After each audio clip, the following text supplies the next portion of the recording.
Y'all, what's up? What's up? What's up? It's your boy Charles in this world. Joe Rogan had the real Rick Ross, not the rapper, but the real Rick Ross, the notorious D-boy from back in the '80s. He's asking him about his beef with the real Rick Ross and using his name. The thumbs up button is going to get into it. Seen anybody confront Rick Ross about you?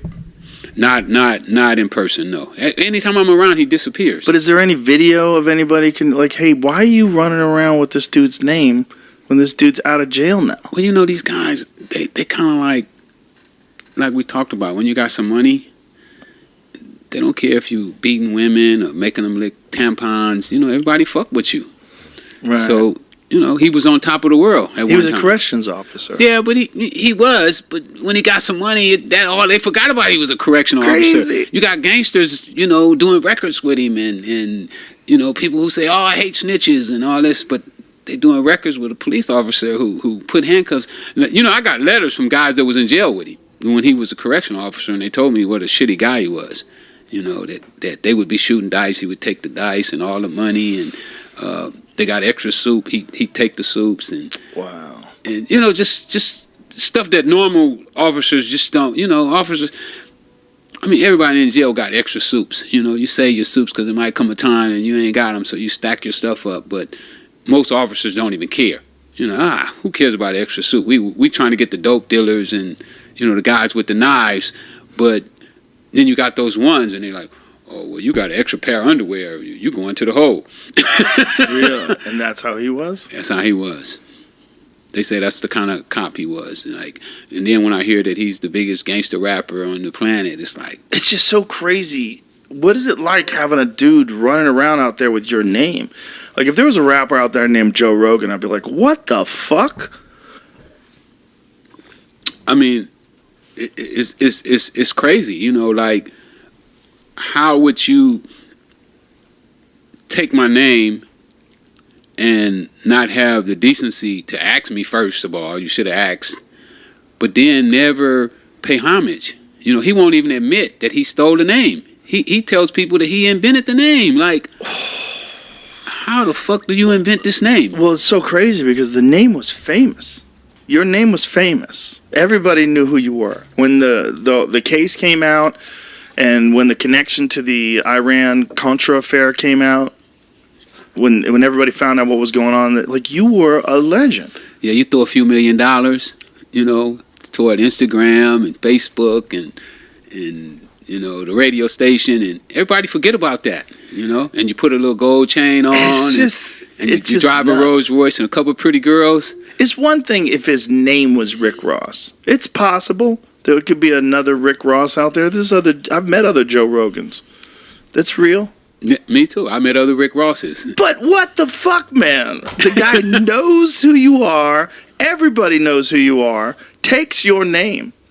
I mean, it's like, it doesn't even make sense that it's like, didn't you have a case? You had like a legal case about it. I lost the case. How the fuck did you lose?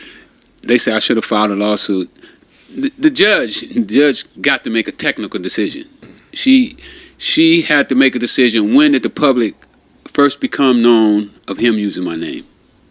So what she did is she picked a little radio station outside of Miami that played his record for the first time.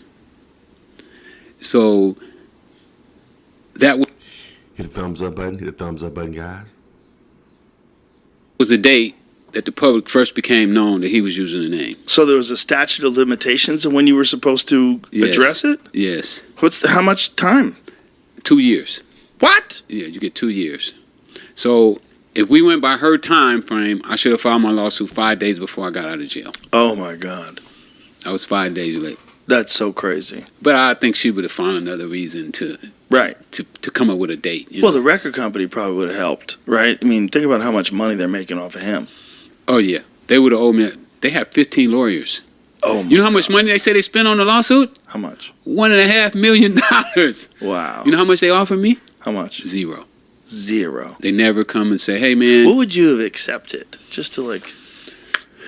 Well, you know, Joe, my mom, we was getting evicted out of my mom's house during the time of the lawsuit. So I imagine if she was losing her house for $220,000. So if somebody would have came up and said, "Hey, I'll sell your mom's house," because I was worried about my mom. My mom was, at that time, she was 83, 84, and one of my biggest concerns was her being homeless. So I probably would have took $220,000 if he would have came and said, "Hey, I'm gonna sell your mom's house. Let me have Rick Ross. Change your name to Mitch or whatever."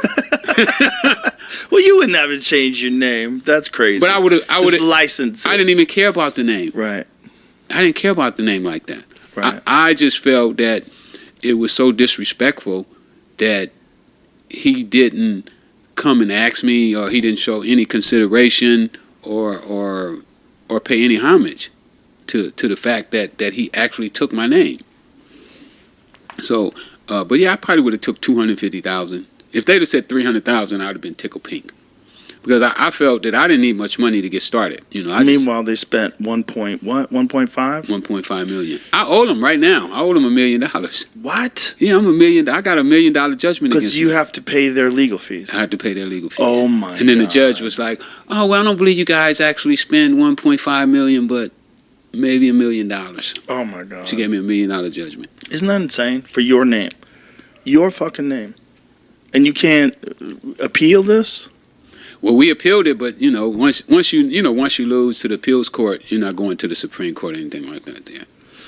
So, yeah, that's how he wound up being able to continue to use the name. He changed to Rose though. Yeah. Because they thought they might lose. Right. If this judge picks a different date, yeah, we go to trial. Right. And they didn't want to go to trial. I think if they didn't went to trial, everybody in LA would have they would have hammered him. You stole that name. If you'd have heard the thing that he did, because we did his deposition. We took his depo. That was the first time I ever met him in person. He wouldn't shake my hand either. Really? No. Hit the thumbs up button. Hit the thumbs up button, guys. This is deep. Oh, when he walked in, all the attorneys, it was a big table. It was about 12 people in the room, and he walks in, and he walks around the table, shakes everybody, including my lawyer. He shakes my lawyer's hands and everybody, and I stood up to shake his hand because I don't have no hard feelings, just give me my money. Right. So he rolls his eyes at me and walks away, turn his little shoulder like, wow. I ain't, and then he comes up with this, oh my goodness, I don't know where he got the story from. He said he played football in high school, and the whole team was called the Big East. And some guy was trying to call him Big East and accidentally called him the Big Boss, and then somebody else called him Rick Ross. It went from Big Boss to Rick Ross. That's his story. That's the dumbest, how he came up with the name Rick Ross. That's the dumbest fucking story I've ever heard in my life. If I'd have been the judge, I would have hammered him just for saying, come in my courtroom lying like that. I would have been That's the dumbest. But that's impossible. If he's rapping about drug dealing and money, it's impossible that he doesn't know who you are. Impossible. Not possible. I agree. Everybody knew. I knew who you were. I had heard the story. Well, I don't even remember when I read about it. When Gary Webb published a story in '96 with the San Jose Mercury News, my name that year was one of the biggest names in the country. Yeah, because the story was insane. It was the first time any story had ever been published on the internet by a major newspaper. Remember, the internet was brand new. Right. So when they published that article on the internet, no story had ever. Because remember, the CIA tried to recall that article, but once it hit the internet, it can't be recalled.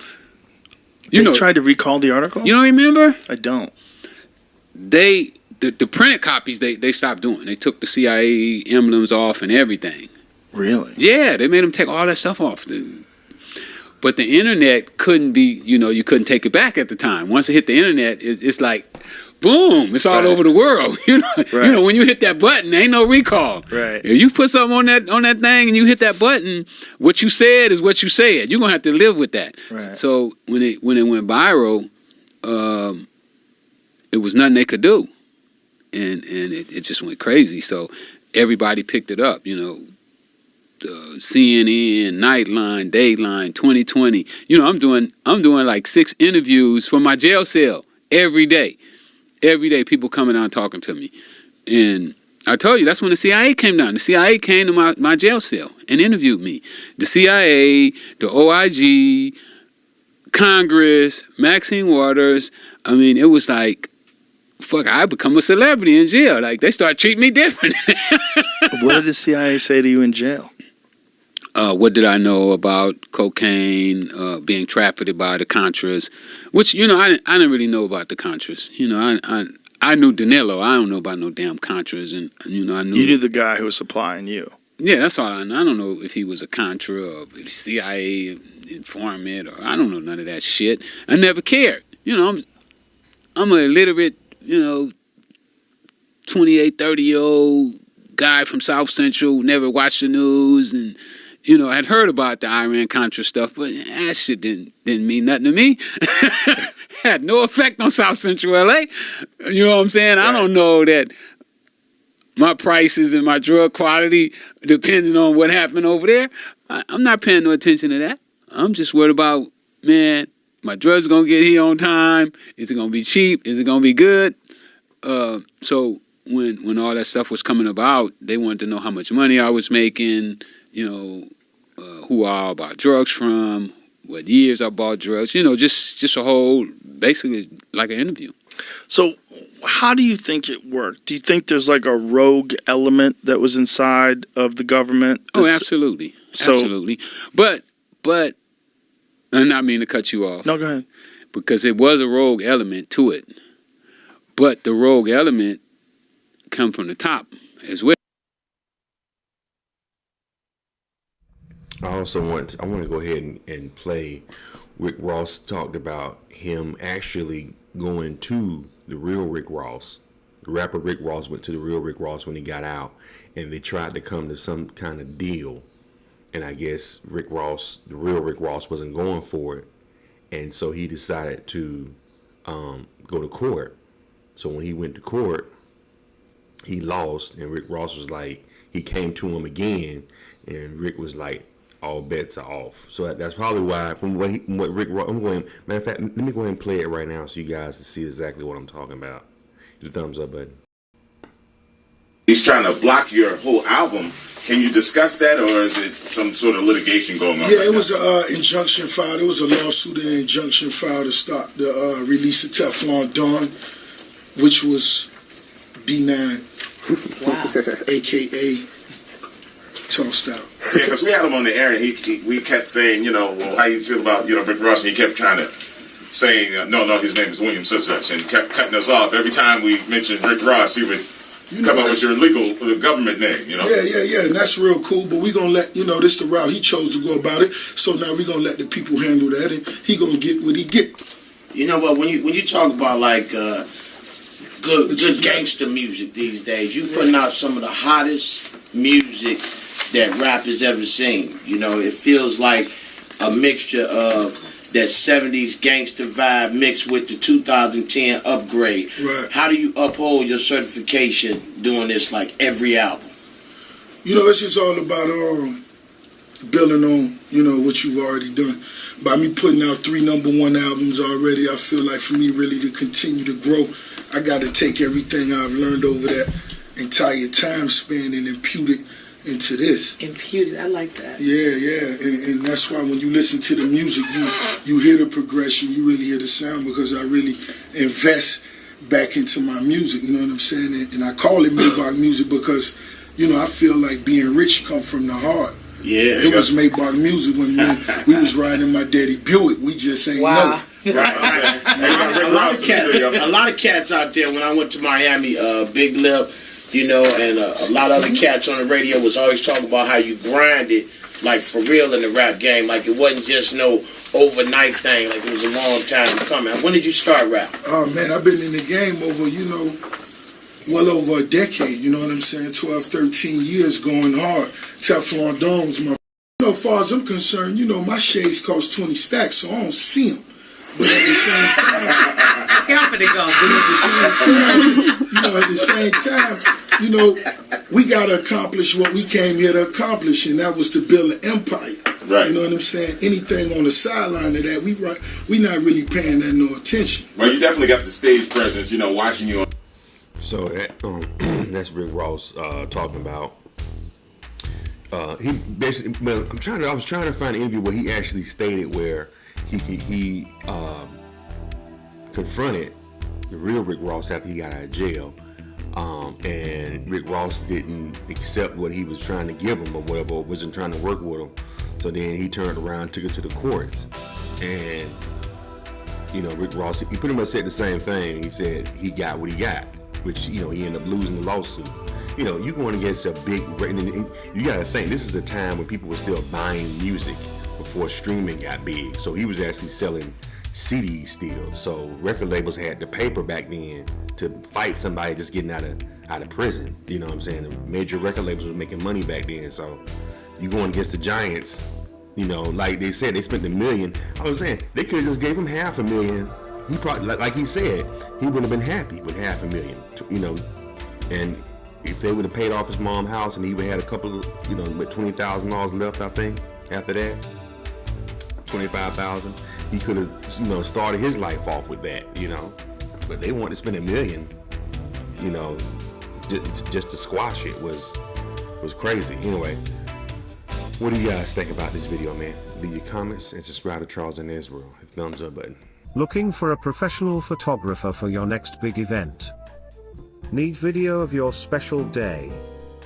Then look no further. For $100 an hour, have a professional photographer or videographer shoot your wedding, birthday party, quinceañera, bar mitzvah or bat mitzvah, anniversary party, or whatever your special occasion may be. Highlight your event with professional, crisp photos and video. Check out Charles Arness Photography on Instagram, as well as book us for your next event. Must live in the Southern California area.